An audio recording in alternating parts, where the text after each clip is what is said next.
Hello, this is a recording for Workshop 9 in GSBS 6002. This week we are looking at bivariate statistics.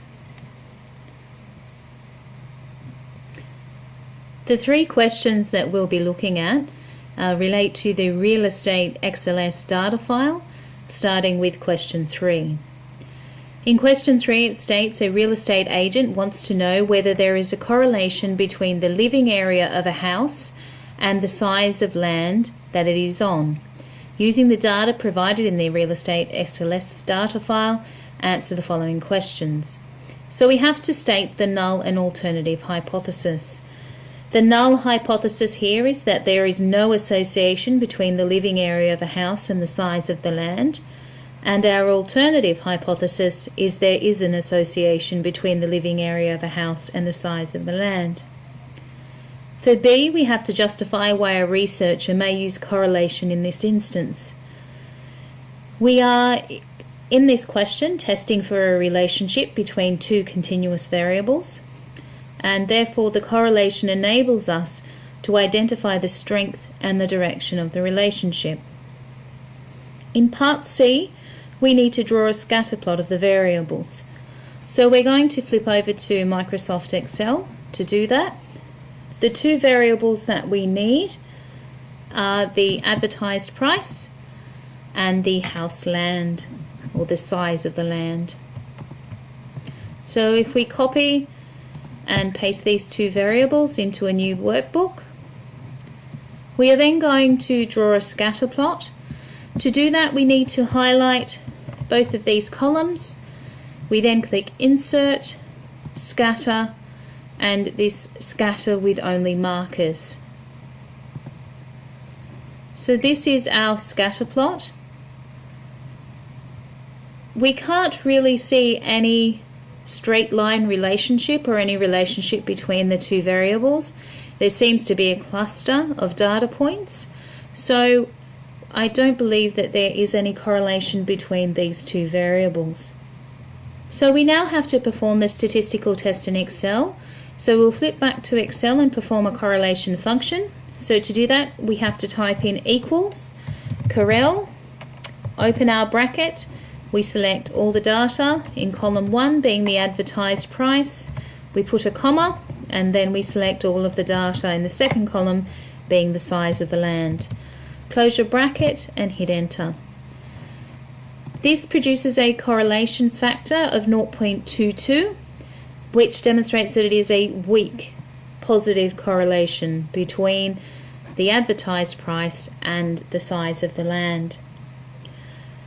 For part E, we have to provide both a statistical and non-statistical interpretation of the output. For this, I would put a correlation test was used to determine whether there was a relationship between house area and land size. It was found that there was a weak positive relationship between these variables with correlation equal to 0.22.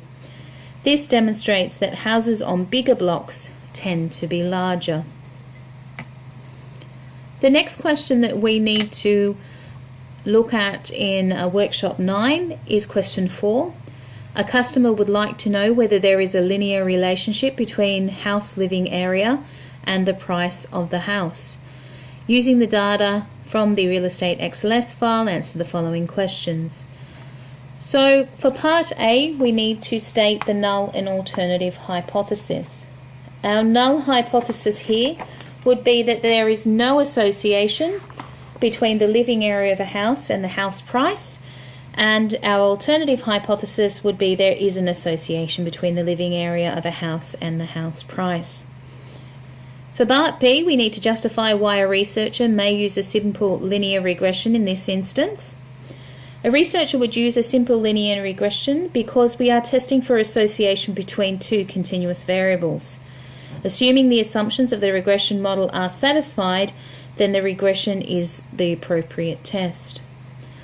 For part C, we need to write down the regression equation, but first we should perform the statistical test in Excel so we can determine what that equation is.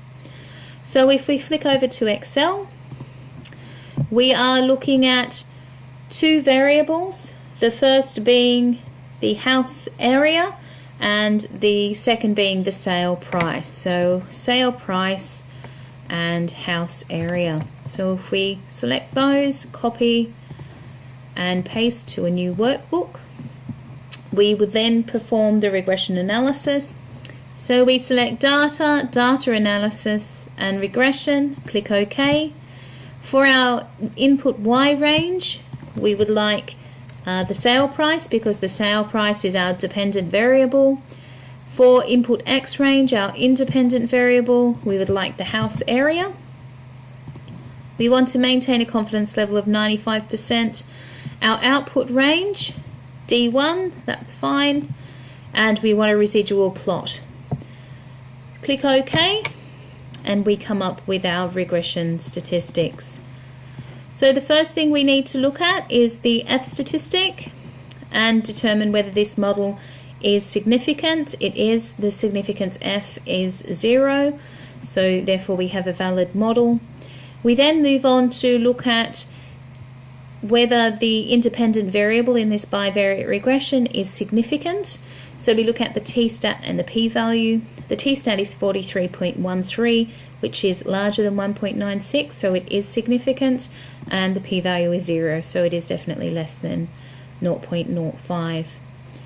With our residual plot, we can see that there's really no relationship or any pattern going on, so our variables, there's no errors in our variables, so our model is fine. And the last thing that we're going to look at is our R-squared. So the R-squared tells us the percentage of variation in Y, which is explained by X, and we see that there is 61% of the variation in the sales price is explained by the house area variable. Okay, the next part of this question, if we go back to part C, we need to write down the regression equation. So our regression equation would therefore be our sale price is equal to our y-intercept. So this is our intercept here, which is minus 23,836.49. Then we are going to add in 1,494.22 multiplied by our independent variable, which is house area.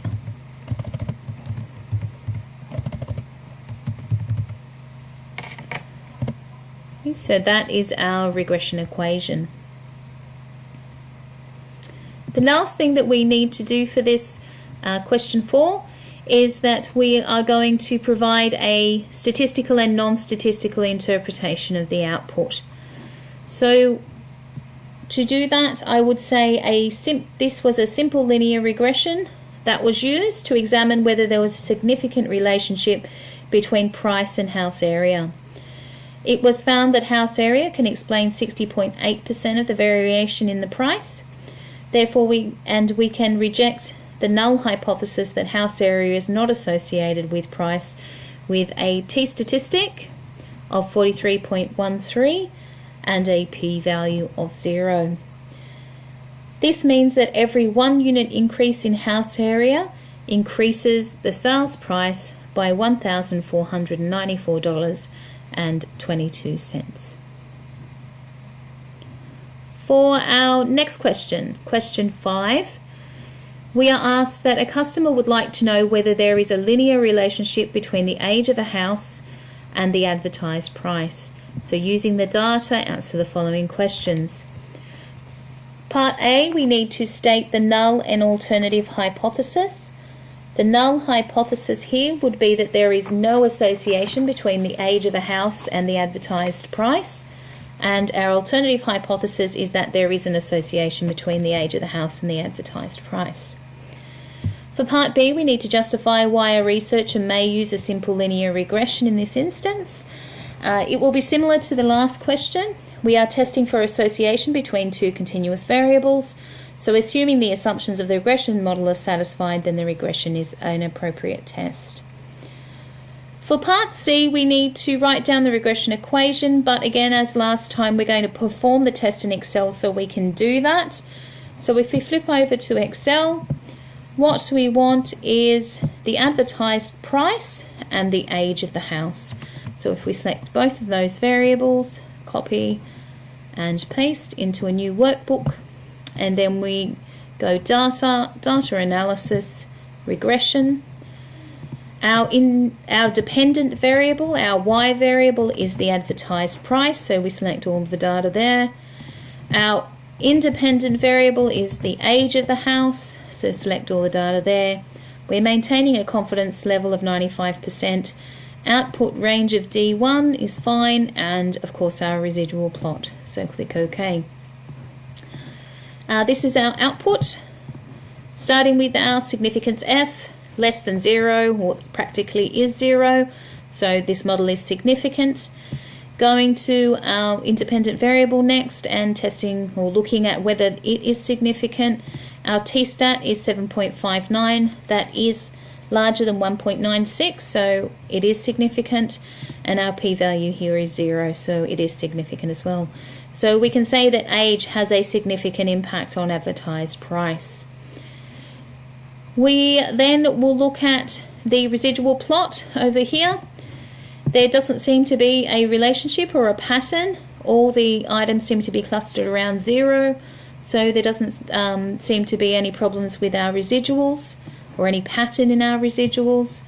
And if we go to our R-squared, the R-squared here is around 5% or 4.6%.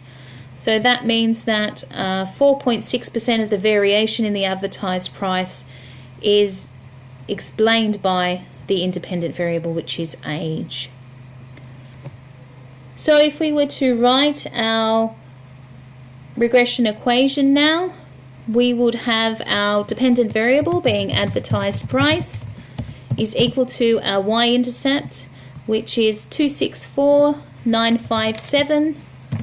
264,957.76,